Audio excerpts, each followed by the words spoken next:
Hey guys, Brian Goes Blue. And Coco too. Back again with another movie shoot vlog for you today. And tonight we're seeing 28 years later. 28 years later. 28 years later. 28 years later. Yeah, we're seeing this kind of a late showing. Mm-hmm. We're seeing it in Dolby, which we think is the last possible night. Yeah. For us, for Dolby. For us, yeah. And I'm pretty scared. I'm pretty scared. I think I'm going to be terrified. Yeah. Just from the trailers alone. And I can't quite remember if I have seen the first two. We were talking about it, and there were parts that I thought I remembered, but I don't think I've fully seen them through. Yeah. Well, it's been 18 years since the last movie, so... Oh, wow. Okay. I didn't know if they were ever going to make another one. So it hasn't been 28 years. No, not 28 It's been 18. Yeah. We've heard some things. We've heard some mixed things. We haven't heard any spoilers, but there's been some buzz around TikTok about some certain scenes with some certain zombies. Yeah. With some parts. Mm-hmm. That's all I know. And then who's the cast? It's Jodie Comer from the Bike Riders, which you Cillian liked. Murphy in this? I don't know if Cillian Murphy's in it. Did you say you said somebody else? Rafe Fiennes. Yep. Let me see. Not sure who else. 28 years. And I forget who directed. I don't know the director either. Oh, okay, listen. If you Google 28 years later, the first thing that pops up, 28 years later, zombie hung. That's all I'm going to leave you with as far as what I was saying about parts. Okay, it's an hour and 55. Ray Fiennes is in it. Or Ralph. Is it Ralph or Ray? I thought it was Ralph. Yeah, Ralph. Ray. Oh, he goes by Ray. Oh, Aaron Taylor Johnson's in it too. Mm-hmm. And there's a kid. Yeah. I don't really recognize anybody. Jack O'Connell, yeah. Jack O'Connell was in Sinners. Oh, okay. Yeah, so this should be fun. Who directed it? Or terrifying. See, I never go right to the... Why am I not on the... There we go. Just a moment. I'm IMDb challenged. Danny Boyle. Danny Boyle directed it again? Oh, shit. Didn't realize he directed it. So he directed the original.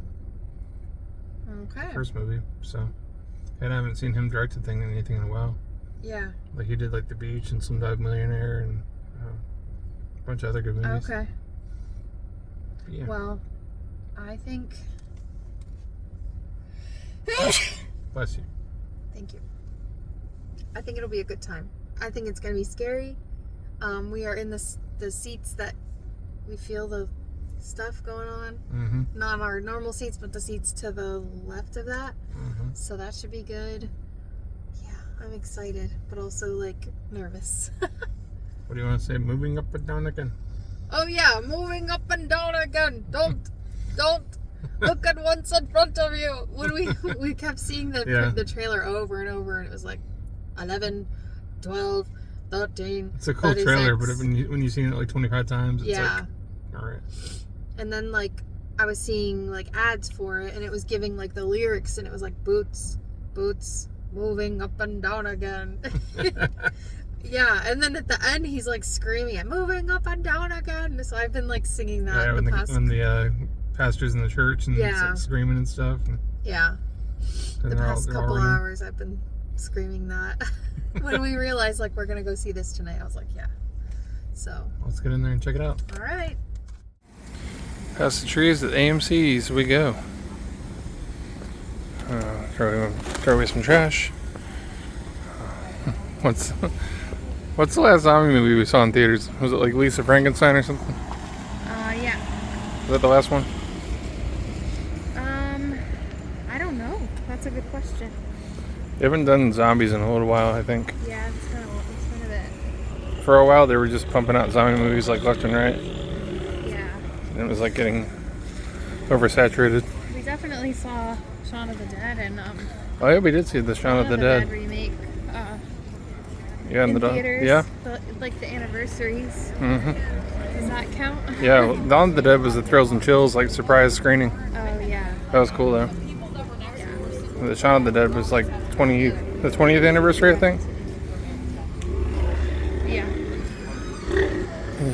let's get in there and check out some gore and carnage. Yeah.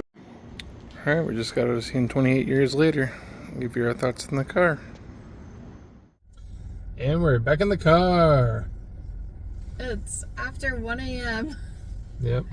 That's what happens with those trailers. Yeah, it does. Oof. I think we're the only ones here. I don't even see any other cars. Yeah, probably the last movie that got out. Yep. Wow. That was something. That was definitely something. That was, my brother saw this before we did and kind of gave me like a little heads up and said like it's an emotional roller coaster ride. He really enjoyed it. He said it was one of the best movies he's seen in a long time, as far as like horror goes. Yeah. But, I would agree. I would agree that that was an emotional roller coaster. I had no idea what that was going to mean, but like, I kind of went through all of the emotions. Like the first part of the movie, I will say I was just like what the hell is going on? There was a lot of like jump scares, and I was like on edge and like scared, just like of what I was seeing and hearing and feeling. And then the second part of the movie got like really, it still held all of that, but then it turned more like sad and heavy, and like there was like grief, and it was kind of triggering for me for different reasons. Then it just got really sad. Yeah. That was a lot. But set it up for us, like tell us, without spoiling, obviously we don't give spoilers here, but kind of set it up, like who we're following and what the hell's going on here. Oh shit. Well, well, I don't know. Is it taking place? I think it takes place in Scotland. Yeah. Right. Uh-huh. And it's 28 years later after the infected are going about and took over basically most of society, basically. So, anyways, it starts off with like the dad, Aaron Taylor Johnson. I forget his name in the movie, but him and his son. What was his son's name? Spike. Yeah. They're both kind of like trying to. Oh, I don't know. I'm losing my fucking. It's giving like Rick and Carl in Walking Dead vibes. Yeah, kind of like yeah. We're like, you know, they're already established. They're on an island and they're safe. Yep. Off the mainland. They've got all their supplies and food, and it seems like the father, whatever his name is, they're like, you know, like the hunter gatherer type. They're out like foraging, and they go like they can like pretty much walk this bank that, you know, it has a high tide and a low tide every day, and whenever the tide's low enough to show the shore, then they can walk across it to the other island to gather whatever they need. But the only thing that's you know, on that island is the infected. Yeah. So, and there's all sorts of different kinds of infected people there. And they call one of them the alpha male. Like there's a couple different alphas in there, I believe. Yeah. But they're the ones that are the strongest and kind of just smarter. They're smarter and faster, you know. So the dad is taking the son for his first time onto the mainland. Yeah. And we see Jodie Comer, she plays the mother. She's like, not going to give a spoiler, but we see her in bed in the beginning of the movie. Yeah. Something's wrong with her. We end up finding out later what that is, but she's very sick, and she's kind of like confused and doesn't know what's going on. She's totally against her son going to he's like, what, 12? He's 12, yeah. And the father's like, no, he's ready. And yeah, people from the island think that like 14 or 15 is old enough, but 12's a little bit too young. And the weapons that they're using is just a bow and arrow. Just a freaking bow and arrow. So, like Daryl Dixon. Yeah. So, yeah, so they go over to the mainland, and, you know, the shit hits the fan pretty much. And do they make it back? You're going to have to see the movie to find out. But there's just there's so many ups and downs. Yeah. It's like, it's so hard to talk about this without giving spoilers, but I will say there are some crazy things that go down, like some crazy shocking things that we kind of knew were going to happen before we went into it, because we heard things. So that was good kind of like knowing what to expect, but still shocking. And then the sad parts, it just like, I don't know, it was so effective because I was going into this thing, I was just gonna be terrified and grossed out and scared. I did not expect to be like shedding a tear or like feeling the emotions I was feeling, or like feeling triggered by like grief and loss and like very specific like scenarios of along with that. But I mean, the other movies had moments like that, but they weren't as deep as this. Yeah, because you said that, I don't know if you said it on film, but you definitely said on the way here, I think, that like this was definitely going to have more of a storyline. Because you were kind of setting up the other ones for me and explaining what they were about. And this definitely had a story, and we were invested in the characters. I mean, there was probably, it was just like the main three that we... Actually, no, 4. Because the other character, he comes in later. Actually, Ray Fiennes. We don't see him till later. I almost forgot that he was in the movie, but he ends up being, I won't say who he is, but he's one of the characters on the mainland. And everything is not as it seems is pretty much all we can really say about him. But he ended up being a pretty significant character. Exactly, thank you. I was like, I couldn't think of how to set that up. But I think it was really good. It left me kind of feeling heavy and like, we kind of left the theater like we weren't really like talking about it. It was just kind of like hanging over us. But and they left it open to where there could be a sequel if they wanted it to be.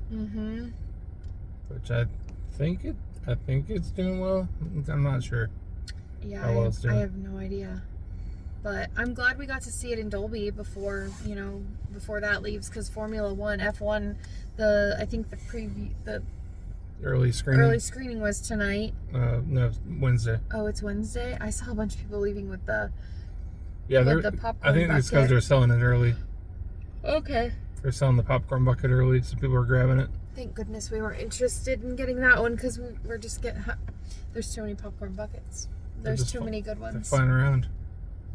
There's so much more about this that I want to talk about, but I don't want to give too much away, because if you're watching this, we always pride ourselves on not giving spoilers, or at least if we give any, sorry, but at least not too many. But no, I think the character development of the boy is really great, and it is cool that this really does set it up for him to, move forward and maybe do more. But I think all the performances were really great and relatable for different people, like as a husband or a wife or a mother or a father or a daughter or a son. Like, there's definitely, dare I say, something for everyone. I don't know. I think anybody could watch this and like feel something, even if this isn't your cup of tea. Anybody over the age of 17. Yeah. Definitely. This isn't going to be for everybody. There is a lot of nudity. Oh, yeah. The infected. Fully naked. All nude. Yep. And it's the sounds that they make and how quick they move and everything. It's like disturbing. That when it comes to zombies, there's like certain aspects that really disturb me, and it's always like their body movements, like how they're presented and how they sound is just like crazy. And then with that alpha, it's almost like it was like almost human, It was crazy. He was just like honed in and like he knew what the hell he was doing at all times. Kind of crazy. But and then I don't know, there was a pretty good amount of zombie like carnage and stuff. But I feel like the other movies did have a little bit more of the gore aspect than this one. It kind of like toned that down. But in the beginning of the movie, like the first half of the movie, it was like pretty crazy. Yeah, the beginning, and then at the end too. Yeah. I felt like, oh, there's not going to be any more. And then there was a pretty cool scene. Yeah. Where we got to see more. So that was good, because I was almost going to say, there wasn't really enough. It was almost like a lot of story and not enough of the zombie carnage. That's the only thing I think people might be like, upset about, is there might not be enough zombie gore. But Yeah. We're so desensitized these days that we're like, if this movie That's if this movie true. was made like in the 90s or something like that, people would say it was like the goriest thing out there, or maybe you even know? like members of our family Yeah. or friends that like aren't used to these kinds of movies Right. or whatever, or like the exposure, they'd be like, what the hell was that? That was nuts. Yeah. And even I thought that, but like, you know what I'm saying. Yeah, well, that's just because it's directed well, and there are a lot of jump out, like pop out moments where they're, you know, and these zombies, they do look crazy. They do look insane. They don't look like, they're not walking slow or anything like that. They're fast moving. Yeah. Kick your ass. And you know, I mean, they got bows and arrows. You know, it's like, Yeah. they don't have machine guns or anything like that. Yeah. They're trying to kill them with like the smallest thing you can possibly think of to kill somebody. Yeah. Well, not really the smallest, but the parts where there was like running and chasing and the music was intensifying and I Yeah. was feeling the vibrations in the chair, like I was like holding my breath. Like those were intense moments, and it kind of brought me back. There was one particular scene on a train. The train wasn't moving, it was abandoned or whatever. They were running through it, and it gave me like Train to Busan vibes, like how they were running through that. Yeah. And I remember like that's probably like the last time that I held my breath for a zombie movie. Like when we watched that one, we were very pleasantly surprised. Those are fast zombies too. Yeah. We were very pleasantly surprised with that film. And that, I don't know, this kind of just gave me like a little bit of Walking Dead, a little bit of like one scene of Train to Busan. I'm not saying like the whole thing, but yeah, I guess how the zombies move too. Yeah. I know it's not like a favorite of everyone's, but World War Z totally freaked me out. Me and my brother and my mom saw that in the theaters, and I just remember like that's the first time I really saw them like running like that. I know you said like 28 days was like the first time you ever really saw that. Yeah. But I know I wasn't exposed to that, so my first was you know, watching World War Z, which is totally CGI and everything, but that's okay. Still effective. Like it was effective for me. But stay after the previews. Don't worry about staying after the credits, especially if you're seeing it late, because it'll be late that you're sitting there. But I would say I would give this one, oh man, would I revisit this? Like, I think I would. Now knowing what I know, I would always think it would be fun to like go back and watch it again.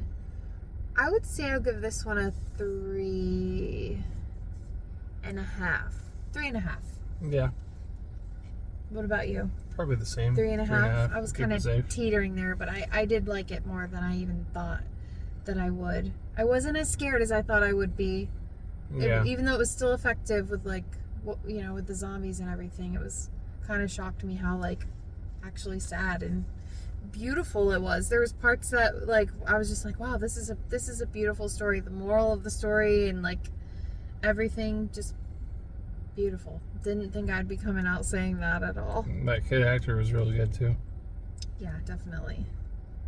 So yeah, definitely go check this one out or wait for it to hit streaming. I don't think I've seen the first two at least fully through, and I saw this no problem. Like I don't feel like I, you know, missed out on. Yeah, you don't have to see the first two to see this one. No. But yeah, if you want more zombie, you know, fun. Yeah. Now I want to see the other ones. You like, should. You explained them to me, like how this all started and everything. Yeah. It would be cool. I saw Cillian Murphy produce this one, so that's cool. Oh, okay. Yeah. Yep. All right. That about does it for us. Brian Goes Blue. And Coco too. Signing off. Bye. Bedtime. Bye.